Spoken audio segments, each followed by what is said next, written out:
you enjoyed this podcast summary, please consider subscribing. So, Jordan Peterson recently had a really fascinating conversation with Dr. Corey DeAngelis, who's an expert in education policy. DeAngelis has a PhD, interestingly from a department specifically focused on education reform and funded by the Walton Family Foundation. They dove right into the heart of the issues facing public schools today, starting with the idea of school choice. Essentially, DeAngelis argues that parents need more options when it comes to where their kids go to school. The current system, he says, doesn't really have enough competition, which means there's less incentive for schools to improve. He pointed out that the influence of teachers' unions is huge. They overwhelmingly support Democrats, but despite that, outcomes aren't necessarily getting better. It seems they're more focused on maintaining power than on actual student achievement. The discussion went back to DeAngelis' background, and he explained that his interest in school choice actually came from an economics perspective. He sees the traditional school system as a bit like a socialist model, with the government controlling things and taxpayers footing the bill. That lack of competition, he believes, really holds the entire system back. Peterson and DeAngelis touched on technology, with Peterson suggesting that computers could be a game changer for teaching basic skills like reading. DeAngelis agreed, but noted that the education system is often resistant to change. Has written 2 books on this topic, The Parent Revolution and Mediocrity. 40 Ways Government Schools Are Failing Today's Students, and really centers his work on the idea that parents should have more control. They then shifted discussing how the education system is failing, and they both expressed concern about a kind of Marxist ideology creeping into schools. They talked about faculties of education being intellectually bankrupt and promoting things like whole word learning, which, Peterson pointed out, has actually been a disaster for literacy rates in places like California. DeAngelis shared a survey revealing that a significant number of high school students feel their teachers present America as fundamentally racist, which sparked a broader conversation on the radical left-wing leanings within education. The conversation took an interesting turn, with Peterson sharing a study he did that suggests people with lower verbal IQs are more drawn to this kind of radical authoritarian thinking, not because they're intolerant, but because these ideologies offer simple explanations. They both emphasize that parents have a fundamental right to guide their children's upbringing, and that the government shouldn't be dictating what kids learn. They then explored who becomes a teacher in the first place.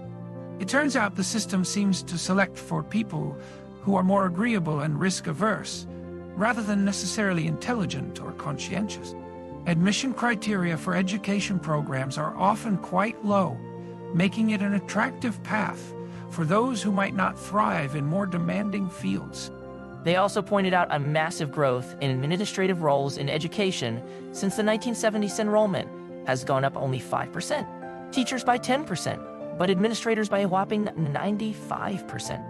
DeAngelis highlighted a key finding: competition from private and charter schools can actually improve public schools.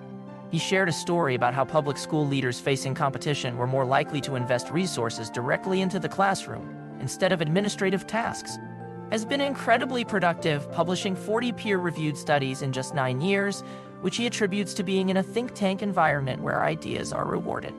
A big part of his approach is reframing the conversation. He uses phrases like funding students, not systems, which forces opponents of school choice to justify why they believe the system itself should be funded instead of the individual child. He also noted the hypocrisy of supporting programs like Pell Grants and food stamps where money follows the individual while resisting school choice.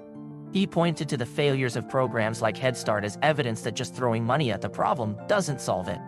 They discussed the political shifts happening around school choice, specifically mentioning how Terry McAuliffe's statement in Virginia about parents not telling schools what to teach backfired spectacularly. It helped propel Glenn Youngkin to victory, with education becoming a major issue. They also noted how the status quo of public education has changed over the years, and that it's not the same as it was when Peterson was a student. The conversation also touched on the challenges of teacher certification and the need for alternative pathways. DeAngelis shared examples of how some schools are still teaching controversial ideas despite bans, and they both acknowledged the difficulties of addressing these issues. They explored the potential of education savings accounts, which allow parents to use public funds for private school or homeschooling. even micro schools run by parents in their communities, and how they can save taxpayer money.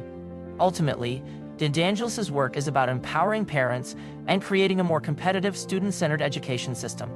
He believes that by allowing parents to vote with their feet, the market will naturally create more diverse and innovative options.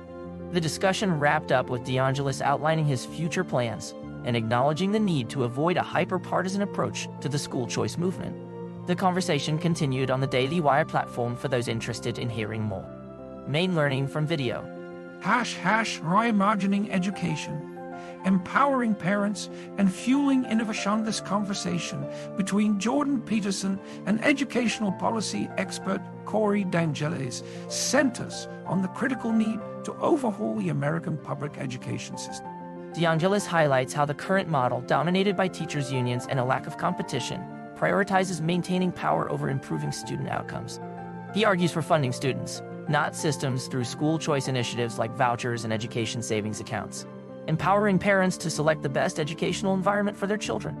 Key to this shift is recognizing the system's inherent issues, a lack of accountability for teachers, administrative bloat, and the infiltration of ideologies that hinder critical thinking.